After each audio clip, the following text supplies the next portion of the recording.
तर अनेक वेळा उपोषण करून जरांगेंच्या शरीरावरती काय परिणाम झालाय आणि त्यांचं शरीर कशा पद्धतीने कमजोर होत चाललंय याबद्दल वाशीमध्ये ते आलेले असताना पुढारी न्यूजचा ओपन फोरम या कार्यक्रमामध्ये त्यांनी प्रतिक्रिया दिलेली होती आणि ओपन फोरम मध्ये त्यांनी नेमकं काय म्हटलं होतं आपण बघूयात।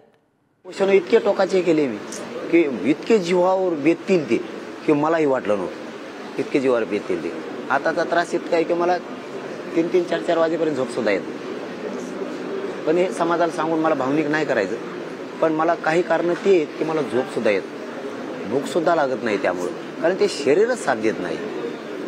काय करणार मी तरी, आणि तरीही मी समाजाला 24 घंटे वेळ देतो। 24 घंटे म्हणतोय मी तुम्हाला। समाज कसा संशय घेईल? मी भीतीत बोलू नाही तर बाहेर चौकात बोलू, समाजाला सांगितल्याशिवाय काही करत समाज नाही मला फेकून देतो ना। मला गद्दार कधी ठरवायचं तुम्हाला न सांगताच मी कुठेतरी निघून गेलो, मग या अर्धवट सोडून कुठे गेलो, मग गद्दार तुमच्यातच आहे, मी इथंच आहे। फक्त काही गणिमिकावी खेळावं लागत असते, मागं पुढे सारखावं लागत असते, आणि ते सरकारल्यामुळे समाजाचाच विजय होत असतो। ताठरपणाने एका दिवस मोठी हानी होण्याची शक्यता असते किंवा अपयशाकडे सुद्धा जाण्याची शक्यता असते। त्यामुळं अगोदर थांबलेलं बरं, पुढं अपयश आधी बघून घेऊ आणि मग पुढं सर।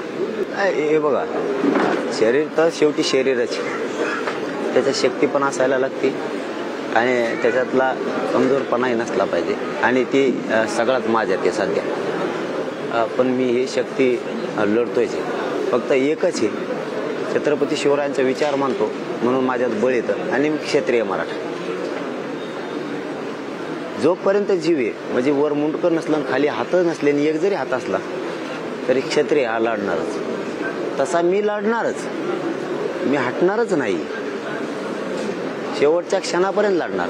जीव निघून गेल्यावर धाराती पडत, पण जीव आहे तोपर्यंत हातातलं लढण्याचं अत्तर सोडणार नाही, पळण्याच्या भूमिकेत कधीच नाही राहणार। तर ही प्रतिक्रिया त्यांनी ओपन फोरमच्या कार्यक्रमामध्ये दिली होती।